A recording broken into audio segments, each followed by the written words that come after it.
ฉิบหายประวัติศาสตร์มนุษยชาติฉบับวินาศสันตโรผลงานของทอมฟิลิปส์แปลโดยคุณากร วานิชวิรุฬ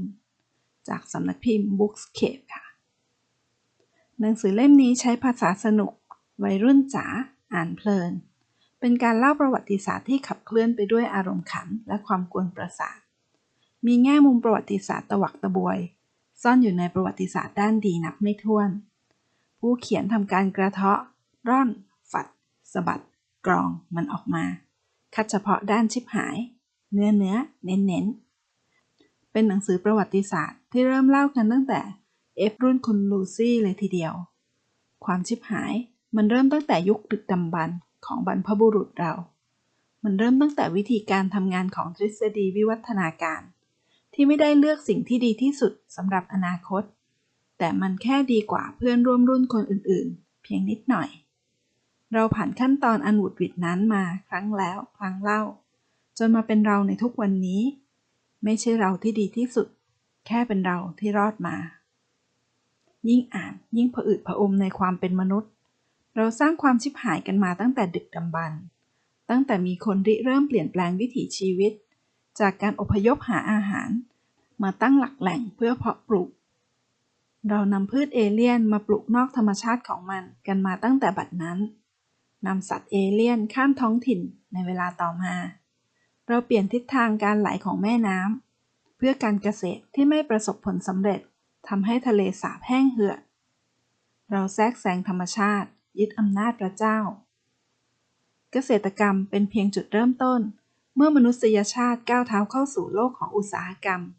ความชิบหายก็มาเยือนมากขึ้นเป็นทวีคูณอุตสาหกรรมทำให้แม่น้ำลุกเป็นไฟ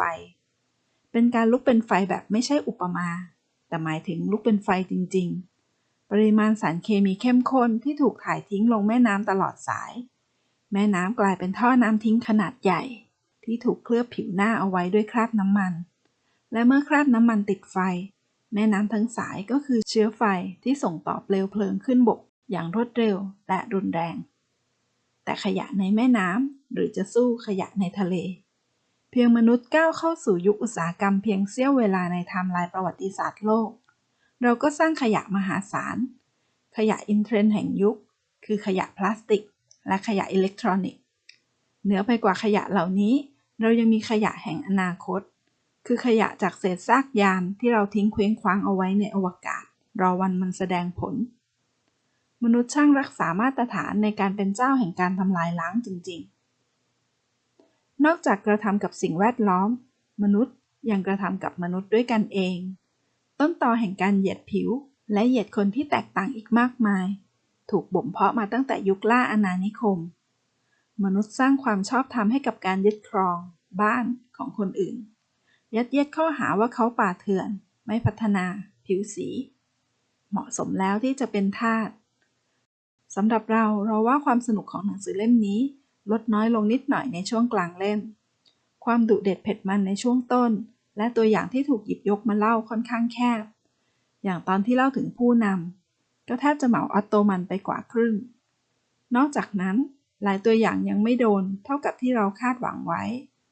ตัวละครเด่นๆในประวัติศาสตร์ยังไม่ถูกหยิบมาขยี้เท่าไหร่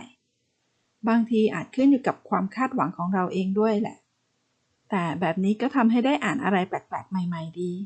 อะไรที่เคยรู้สึกแย่กับประเทศตัวเองก็เบาใจขึ้นที่ประเทศอื่นเขาก็เคยวิปริตฉิบหายกันมาไม่ต่างกัน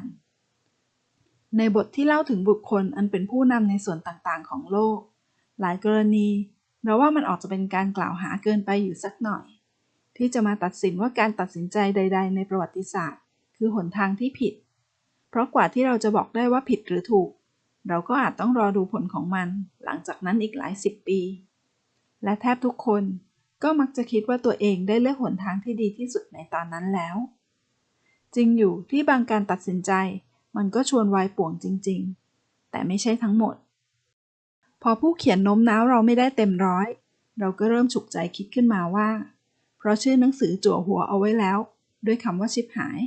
เนื้อหาภายในเล่มจึงไม่ได้มองรอบด้านและครอบคลุมเท่าไหร่นักมันออกจะโน้มน้าวและมองด้านเดียวคือด้านที่นำพาบุคคลต่างๆในประวัติศาสตร์ไปสู่ความชิบหาย ในกรณีที่เราไม่รู้จักคนคนนั้นเราก็ได้รับรู้จักเขาในแง่มุมหนึ่งถึงอย่างไรเราก็ต้องอ่านหูไว้หูเพราะในกับบางกรณีบางคนที่เรารู้จักมันก็ออกจะตังหงิดอยู่บ้างที่ได้รู้จักเขาคนนั้นเพิ่มขึ้นในแง่มุมแห่งความฉิบหายและเรารู้ว่านั่นไม่ใช่ทั้งหมดของเขาในช่วงท้ายๆผู้เขียนเล่าถึงเทคโนโลยีในด้านต่างๆรวมถึงสาธารณสุขเล่าถึงนักวิทยาศาสตร์ที่ซื้อได้ด้วยเงินระบอบทุนนิยมที่สร้างความชอบธรรมให้กับสารพิษซื้อความถูกต้องจากระบบสาธารณสุขและใช้มันในผลิตภัณฑ์ของพวกเขาเพื่อผลประโยชน์เป็นจำนวนเงินมหาศาลที่มองมุมไหนก็ไม่คุ้มเลยกับสุขภาพกับชีวิตและกับสิ่งแวดล้อมที่เสียไปเราได้ยินเรื่องพวกนี้บ่อยๆถ้าเราอยู่มานานพอการกินน้ำมันหมูเคยเป็นเรื่องดีเคยเป็นเรื่องเลวร้ายและกลับกลายเป็นเรื่องดีอีกครั้งเช่นเดียวกับการกินไข่ดิบบางช่วงชีวิตเราจะได้รับคำอธิบายว่ามันดีแต่ในบางช่วงก็บอกว่ามันส่งผลเสียมนุษย์ไม่ได้ค้นพบการทดลองใหม่ที่ทำให้ต้องพลิกผันคุณค่าของพวกเขาแค่พลิกลิ้นตามผลประโยชน์ของทุนนิยมไม่ต้องอะไรมากแค่ดูจากการที่คนสาธารณสุขให้ค่าวัคซีนป้องกันโควิด -19 บางยี่ห้อมันก็ดูจะเป็นตัวอย่างที่ชัดเจนสุขภาพคนเราขึ้นอยู่กับอะไรแบบนี้แหละตลอดช่วงเวลาที่มีบันทึกในประวัติศาสตร์นับตั้งแต่อดีตจนถึงปัจจุบันมนุษย์เราก็ยังคงทำผิดในเรื่องเดิมๆที่ถูกลอกคราบเปลี่ยนองค์ประกอบเปลี่ยนฉากหลังเปลี่ยนตัวละครแต่โครงสร้างเหล่านั้นก็ยังคงเป็นเรื่องเดิมๆวัฏจักรยังคงหมุนวนและมนุษย์ยังคงเหมือนเดิมหนังสือเล่มนี้เต็มไปด้วยเรื่องน่าเหนื่อยใจของมนุษย์และบางทีเราก็ต้องยอมรับตามตรงว่าในความเป็นมนุษย์ของเราก็มีส่วนร่วมในการสร้างความน่าเหนื่อยใจพวกนั้นด้วยหนังสือเล่มนี้ทำให้เราตระหนักและไปต่อถึงคำว่าสะพรึงอยากให้ผู้คนได้อ่านและได้สะพรึงโดยทั่วกันเพื่อจะเกิดแรงขับเคลื่อนแห่งการแก้ไขที่จะไม่ไปสร้างความฉิบหายเพิ่มเติมอย่างที่แล้วมา